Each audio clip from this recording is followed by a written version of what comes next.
Hello and welcome to another episode of Rico's Rants. I am Rico. So I did another video. I would probably upload it as an alternate take. I'm gonna try and make this the official video. Um, Episode 7, Star Wars: The Force Awakens.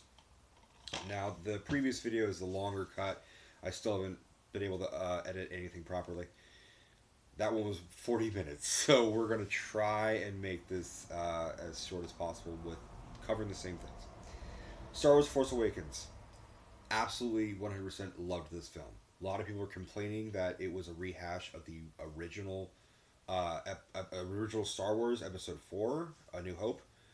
And again, like I said in the other video, I am fine with that. I'm more okay with, this being a rehashing of the original trilogy as opposed to trying to veer off and reference the prequels. And I'm not one of the Star Wars fans that says, oh, the prequels aren't canon. Like, I don't watch the prequels. I'm a Star Wars fan. I involve everything of Star Wars. I admittedly, I haven't watched Star Wars Rebels, the show. And I've read a couple books, but to me, my canon is the films. And that's all it should stay for me. I don't really care as much about, what Jango Fett was doing before he, you know, got cloned. Like, I don't care as much. To me, the characters are Luke, Darth Vader, Han, and Leia, and all these new characters. And the new characters are what I really want to talk about. My cat is messing with something off screen. I'm sorry.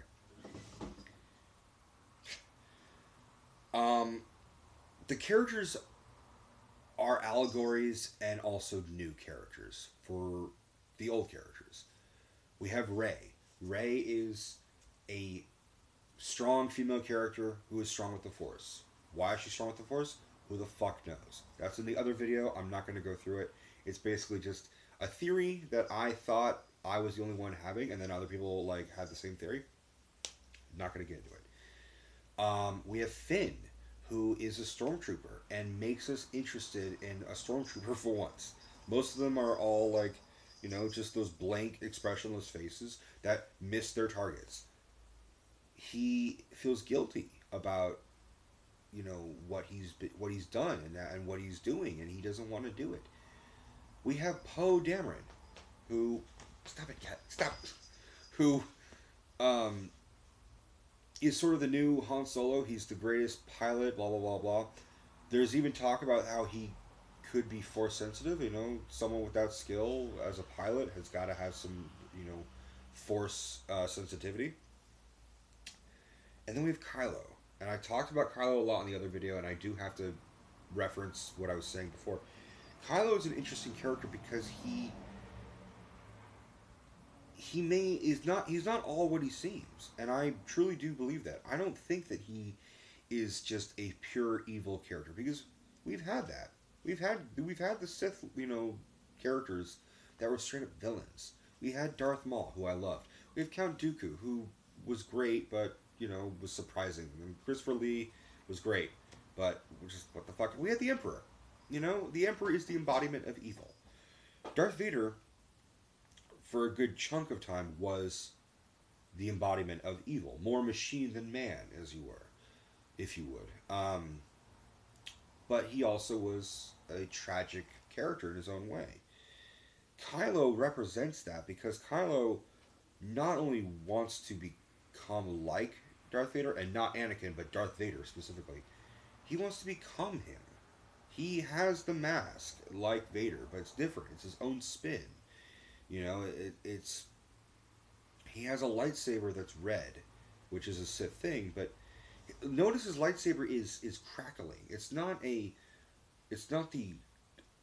glowing beam of a lightsaber. It's crackling, and it represents the character that he's a little unhinged, but that doesn't necessarily mean he's a bad guy. He just means that he's damaged. He's a little troubled. And I talk more about that in the other video. If you do want to see and hear more thoughts based on that, please watch that. This film is just so good because it gave us I'm saying this again, it gave us something that George Lucas couldn't, which was literally give us a new hope. J.J. Abrams, you're a fucking genius. You really are. You gave us something that, like, we didn't know that we wanted, and we're really unexpectedly like thrilled that we got. And there's a lot of haters, and I talk about it in the video, so you can watch that. There's a lot of haters who didn't like this film because it is very reminiscent of A New Hope. Shut the fuck up. It's okay. It's fucking Star Wars. It's gonna be fine. Did you want more pod races? Did you want unnecessary shots of Coruscant, just basically New York in space? I'm fine with having another Death Star. I mean, they fucking made two in the original trilogy. This one has one, and you're freaking out. Like, it's fine. It makes sense that they would make another one. They're not exactly smart at trying to. I mean, it's effective. It destroyed a fucking planet, and this one it destroyed a whole what series of, like a not a galaxy, but a series of planets. It destroyed like 5 of them. The Death Star couldn't do that, so they're getting better. I mean, I don't know what they really should give up though. I am tired of seeing another Death Star, but I was not disappointed to see one. I was not disappointed in seeing another desert planet or a forest planet or a snowy planet. Like, it's fine. If they're love notes, they're love poems to the fucking trilogy, which is what we all loved and grew up on. And I talk about that in the other one. I mean, this video is more about just like straight through review. The other one is a whole like the expanded universe, if you will. Finn is great, or John Boyega is great. I mean, he's got that charisma, and he's very funny. I was laughing a lot. Which, come to think of it, I don't think I've ever actually like laughed out loud at a Star Wars film, with the exception of like Yoda in the beginning of when they first introduced him in Empire. I mean, he's hysterical in that one. But for the most part, Star Wars is not funny. It tries to be funny. It's aimed for kids, but it's not. I didn't really ever laugh. But he's really funny in it. Poe Dameron is funny, and he's got that wise, he's a wisecracking character. I mean, he is the new Han Solo, essentially. We have Rey, who is just that strong woman type, and is, again, in the other video, is probably not a Skywalker descendant. She is probably a Skywalker. That's what I believe. And I'm not going to get into it. Snoke as a character is interesting because we don't know anything about him. That's all I can say. Han Solo, it's great to have you back, buddy. It's spoiler. 3, 2, 1. It's sad to see you go. It was necessary, and you wanted it for a long time. Harrison Ford has been wanting his character to die for a long time. He wanted to be frozen. He wanted his character to die in Empire for the Carbonite. He wanted the fucking Ewoks to fucking kill him in Jedi. Like, he wanted out. And I'm sure he told JJ, like, yeah, I'll come back, but I need to die. Like, Dino, stop it. Damn. Sorry. Cat is... I left some catnip out for my cat, and I thought that would be fine, but he is going bananas. I think he's attacking a moth, too. So, I really need to learn to edit these at some point. So, it's just such a good film. BB-8 is delightful. BB-8 is cuter than R2-D2. And a fucking million times funnier than C-3PO. The only time I ever groaned in this film was when C-3PO popped on screen. I've never liked him. And no one really likes him. I mean, he's just an ass. He's just an asshole. He's very pompous, uppity, rigid, pain in the ass. Which is good for the story, because you need that, you know, you need that type of character to balance out the other characters. But BB-8 is just BB-8 is just a cool little fucking droid. I love it. I love everything about this film, and I talk about the reason why. Because in Jurassic World, directed by Colin Trevorrow and J.J. Abrams are doing the fans a good service in bringing back films that we love and didn't expect to want to see again. You know, I talk about that a lot in the Jurassic Park video or the Jurassic World video, but I never thought I'd get another Star Wars film that I was excited about.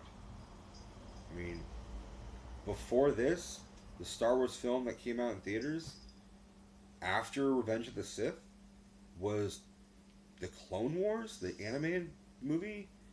And even then, I wasn't like flocking to the theaters. I was like, okay, like, I guess this is it. Like, I guess Star Wars is over. Like, it's done. You know, we don't need to. There's no more. There's no more Luke. There's no more this. And I will, in this video, I will talk about Luke. Luke.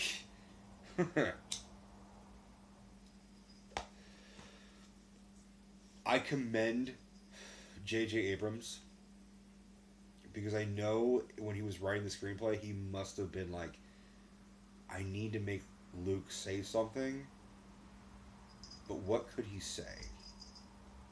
You know, what could he possibly say that will just go with the character and be a nice, you know, homage to the character, or a nice little hello to the fans? He was looking for that next Chewie, we're home kind of thing. He was looking for that Han Solo moment. But he was smart. JJ is a fucking genius. The fact he said nothing spoke more volumes than if he had said something like, "Oh yeah, hi, I'm Luke Skywalker. Are you here to rescue me?" Which would have been a nice little throwback. And that's my cat.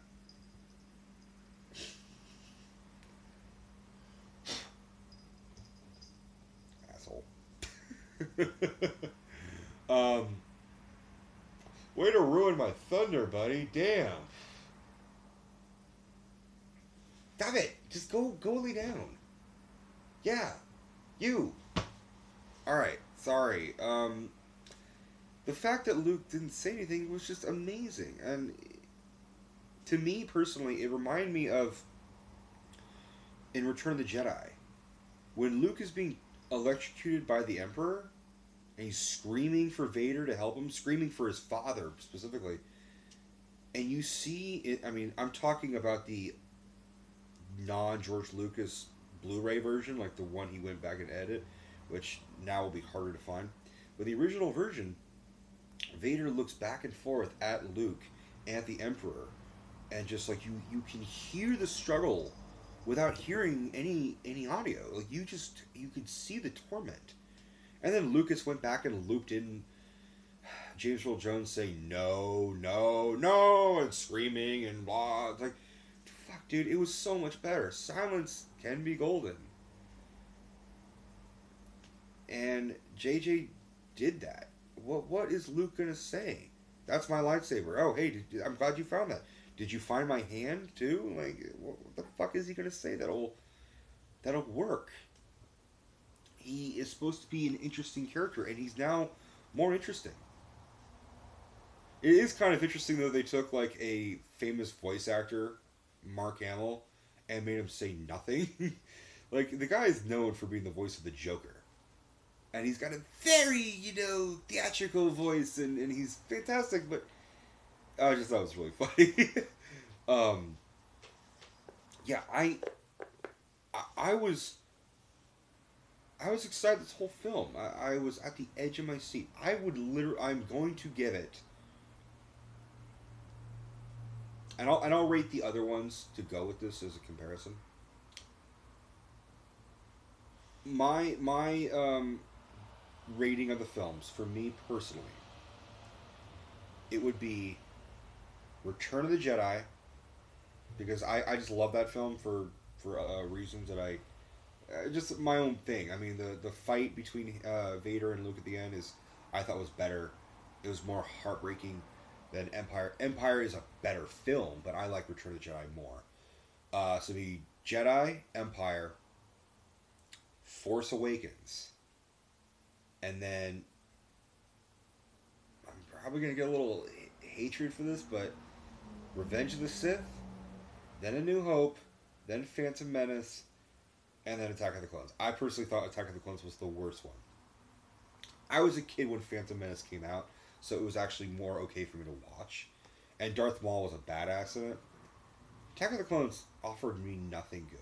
I didn't need to see Yoda fucking leaping around kicking ass. I didn't really need to see that. It was entertaining when I was a kid, but I remember being 11 and just kind of looking. I was with my brothers in the theater and I was looking at them like, Star Wars kind of sucks now. I, it's the number third film for me, and I'm sure I will bump it at some point when the other ones come out. I'm sure I will have to make another list of my favorite Star Wars films. But that's what I'm saying is it's just as good as the originals. I wouldn't say better, but just as good. So, in terms of stars, 5 being the best, 1 being Attack of the Clones. I'm gonna give 4.5 because it gave me, no. I do have to think about this for a second, but I want to give it 4.5.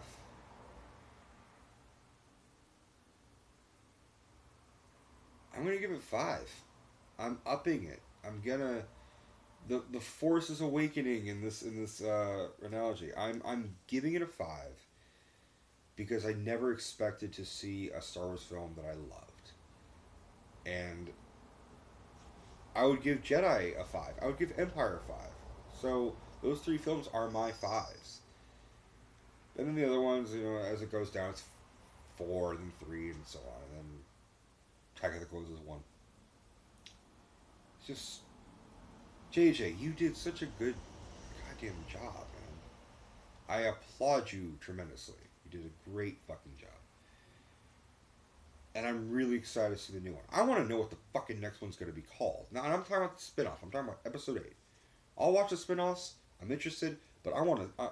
it's episodic is what I want. I want to see Episode 8. I think they should make an Episode 10 just so I could see Star Wars Episode X. That sounds so cool to me.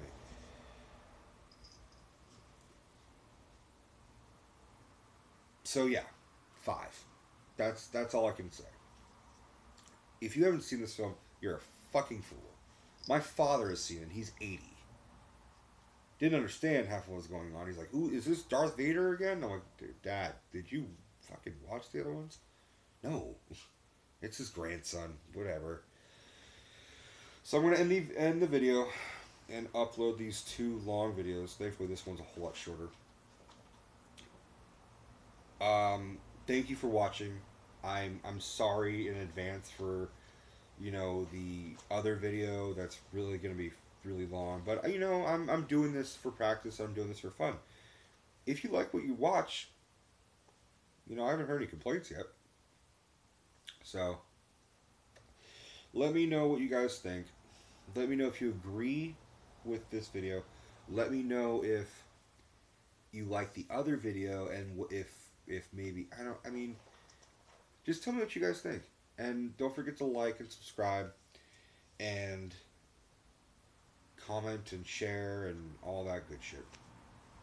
So, thank you so much, guys, and may the Force be with you.